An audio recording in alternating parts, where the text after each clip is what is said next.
नमस्कार दोस्तों एवं मेरे प्यारे बच्चों, छात्र एवं छात्राएं। आज मेरा मन व्यथित है।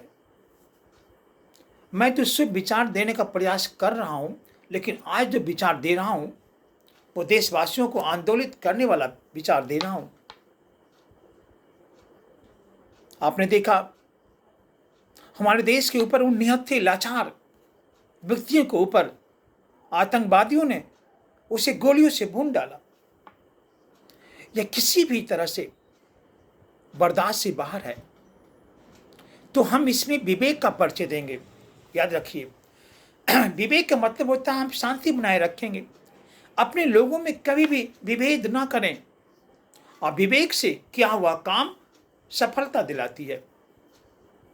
हम अपने देशवासियों को यह प्रेरित करना चाहते हैं, हे मेरे देश के लोग, हे मेरे युवा, हे मेरे छात्र, याद रखना, देश सुरक्षित है, आप भी सुरक्षित है।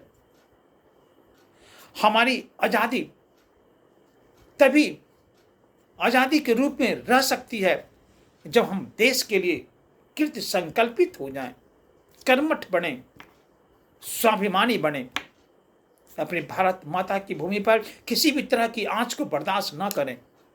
लेकिन इसके लिए उतावला होना की जरूरत नहीं है। विवेक से काम लेंगे और सोच समझ के काम लेंगे, क्योंकि हमारे देश से बैठे कुछ ऐसे लोग हैं, ऐसे गद्दार लोग हैं जो हमारे देश को टुकड़े करने चाहते हैं, हमारे देश में उन्माद फैलाना चाहते हैं। हम उसे मुंह तोड़ जवाब देंगे और उसे बताएंगे कि देखो, तुम लाख प्रयास कर रहे हो, लेकिन मैं ऐसे देश का वासी हूं जिसने धीरज के साथ काम लिया। भगवान राम भी सीता की खोज के लिए निकले थे, राम सामर्थ्यवान थे, फिर भी उन्होंने समुद्र से रास्ता मांगा, विवेक का परिचय दिया। तब समुद्र ने रास्ता देने से मना कर दिया, समुद्र ने उस विवेक का मान सम्मान नहीं किया।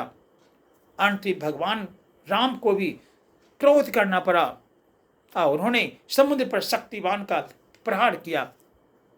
जब अग्निबाण की प्रहार समुद्र पर हुआ तो पुनः वो वापस अपने अस्तित्व में आया।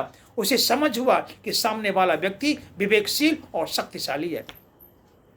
इसलिए हमें अपनी वीरता को भूलना नहीं चाहिए, लेकिन इसके साथ साथ विवेक को साथ रखना चाहिए। तभी हम अपने दुश्मन को खोज के उसे रसातल की ओर पहुंचाएंगे। इसके लिए हमें आपस में सामंजस्य बनाकर रहना होगा, धैर्य के साथ रहना होगा और अपनी धैर्य को, अपनी साहस को गिरने नहीं देना होगा। हमें उन व्यक्तियों से सावधान रहना होगा जो लोग हमारे देश की गरिमा को मिटाने के प्रयास कर रहे हैं। हम आपस में एक रहें और एक रह करके हम ऐसा काम करें जिससे मेरा देश का समुन्नत विकास हो। धन्यवाद। जय हिंद।